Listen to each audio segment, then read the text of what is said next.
An extraordinary moment on US television has set the internet alight with Meghan Markle, who claims to view Princess Diana as some type of guardian angel. This is the look where when you give this look, I'm not buying it look, like, no, I'm not really buying the story, but I gotta be polite. Let me just do a smile, but her body language, like the entire time, Drew's like, do I really buy the story? Breaking news is bubbling out of daytime television, and Meghan Markle is right at the center of it. According to multiple behind-the-scenes accounts, something tense went down off camera when Meghan Markle appeared on the Drew Barrymore Show early last year. Not a cute, awkward moment, not a misunderstanding, but a confrontation so serious that Drew Barrymore herself was allegedly overheard stepping in to defend her team, with one line now sending shockwaves online. "You can't do this to my staff." So, what exactly happened when the cameras stopped rolling? Why are insiders suddenly whispering about Meghan's diva-level demands? And why do sources claim Meghan's team worked overtime to keep this story from ever seeing the light of day?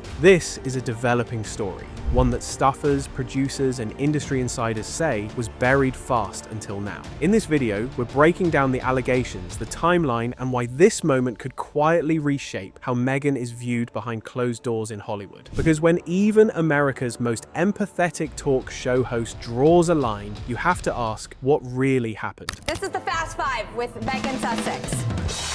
So that was definitely not in my bingo card for Meghan to start going, I want to be called Meghan Sussex.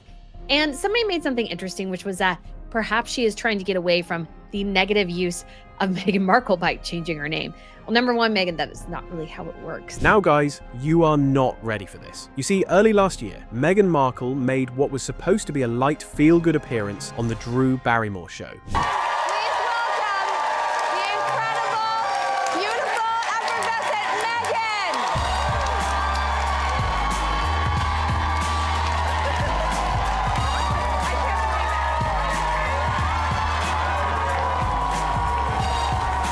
Now, on paper, it looked harmless. A warm host, a friendly audience, a carefully curated comeback moment. But according to people who were there, the energy backstage told a very different story. What should have been an upbeat, cheerful taping reportedly felt tense from the moment Meghan was expected to arrive. Crew members later described a strange shift in the atmosphere as the room tightened all at once. Conversations dropped, smiles faded. One insider compared it to a fog rolling in, the kind that makes everyone instinctively brace themselves. Sources say that even before Meghan stepped onto the studio floor, staff could sense this wasn't going to be a typical celebrity booking. The usual pre-show buzz, laughing producers, relaxed camera operators, casual chit-chat was replaced by silence and precision. Every movement suddenly felt monitored. More than one person allegedly described it as less of a talk show appearance and more of a diplomatic visit. There was no easy back and forth, no playful energy, and no warmth that the show is known for. Instead, staff reportedly felt an intense pressure to get everything exactly right, down to the smallest detail, and that's what raised eyebrows, because the Drew Barrymore Show hosts A-listers all the time,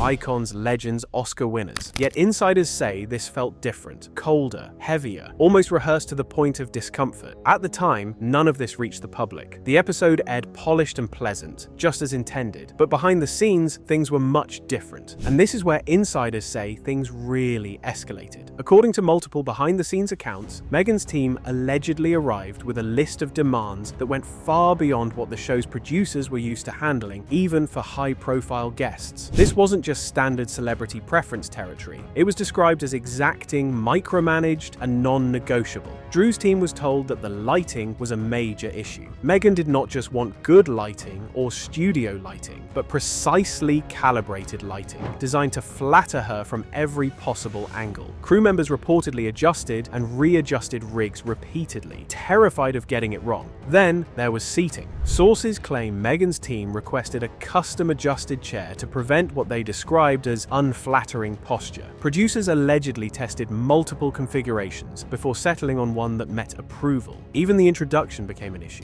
Meghan reportedly insisted on being introduced as Meghan Sussex, rejecting her maiden name and any alternative titles. This required last-minute script changes that left production scrambling. One staffer allegedly described it as the most high-maintenance booking they'd ever experienced. Veteran producers, people who've handled Hollywood royalty, were seen triple-checking lighting cues, audio levels, even the studio temperature, just to avoid triggering a correction from Meghan's camp. Meghan Markle might have married into the the British royal family and still technically have a royal title. But she has no freaking clue how any of this works. That has become appallingly apparent as she goes on the Drew Barrymore Show and she is called Meghan Sussex.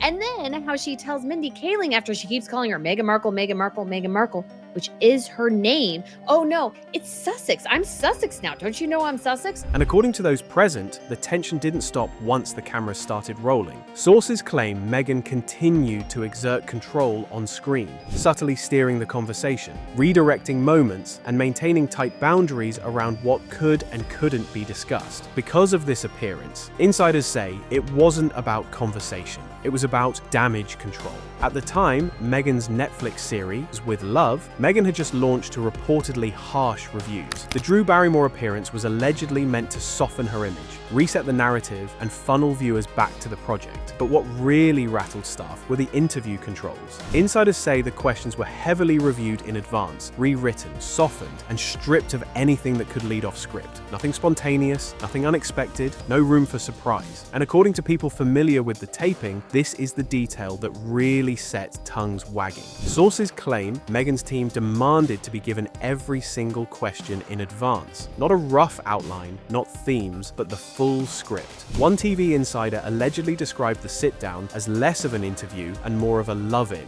carefully choreographed from start to finish. And suddenly, Meghan's ultra-polished performance made a lot more sense. However, critics online were quick to clock it. The backlash from this interview was extreme. It genuinely amuses me that Meghan has no shame whatsoever when she's spouting these rehearsed lines. Jesus Christ, cringe.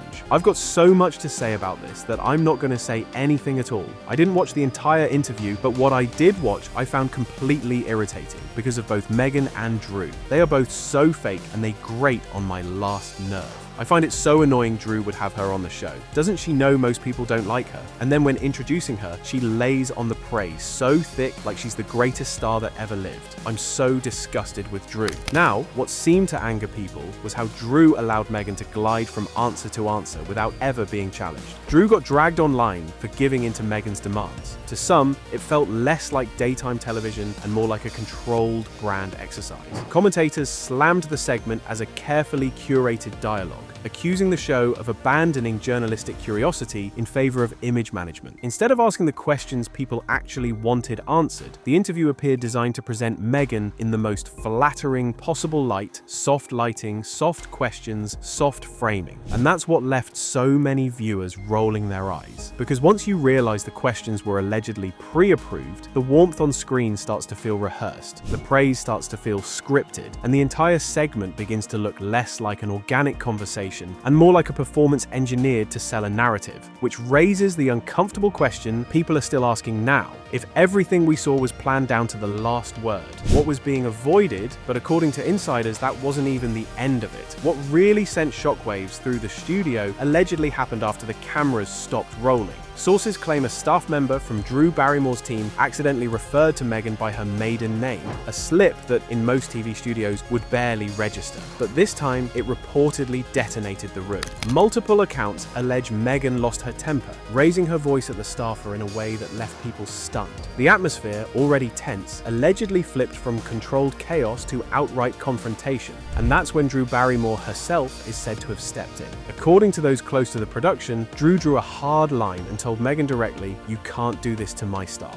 For many on set, that moment was the real shock. Not just the outburst, but the fact that Drew felt compelled to intervene at all. Daytime shows are famously polished and polite behind the scenes, and confrontations like that are extremely rare. How she reacts to Mindy Kaling's comment of Meghan Markle, because she is not too happy about that. So let's listen to this real quick. I don't think anyone in the world knows that Meghan Markle has eaten Jack in the Box and loves it. It's so funny too that you keep saying Meghan Markle. You know I'm Sussex now. And here's where the story takes an uncomfortable turn, because this wasn't the first time Hollywood whispers have painted Meghan as difficult. For years, industry insiders have quietly traded stories about her being intensely demanding, hyper-focused on titles, protocol, and control. One particularly eyebrow-raising rumor that's resurfaced involves Kim Kardashian. Sources claim Kim was completely done with Meghan after an encounter at a Kris Jenner hosted party, where Meghan allegedly made a series of demands that left hosts and guests visibly uncomfortable. According to sources, Meghan didn't end friend at the party. You see, just days later, something strange happened. Photos that Kris Jenner and Kim had posted, images featuring Harry and Meghan at the party, suddenly vanished from Instagram. Behind the scenes, sources say this wasn't a casual cleanup, it was a full-blown PR panic. According to insiders, once Harry and Meghan left the party, reality hit. The optics, they allegedly realized, were bad. Harry and Meghan had been making quiet efforts to repair their relationship with King Charles III, and suddenly there were images of them partying with America's most famous reality TV family. To make matters worse, the celebration bled into the early hours of November 9th, Remembrance Day in the UK. Online observers quickly noticed another detail. Meghan wasn't wearing a poppy. That's when, according to a source, the couple decided they had a serious problem on their hands. Once Harry and Meghan left Chris's place, it dawned on them that they had a major PR headache. The source claimed their solution: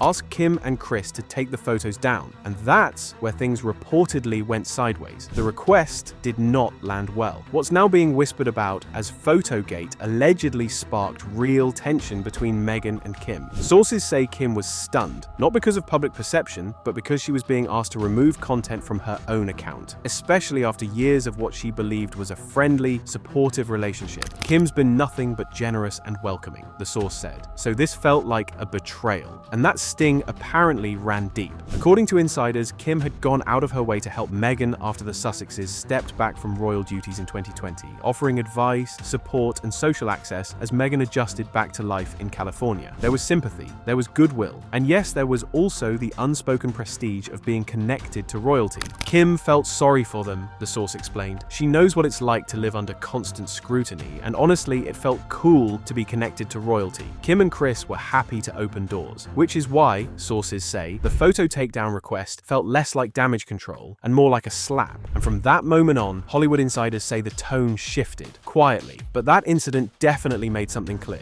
The Drew Barrymore incident didn't come out of nowhere. It fit neatly into a pattern that Hollywood has been murmuring about for years, which raises a bigger question people are now asking out loud instead of whispering. Is this just another unfair hit job, or are the cracks in Meghan's carefully managed image finally becoming too loud to ignore? Let me know in the comments what you think about this whole drama. Till next time, bye.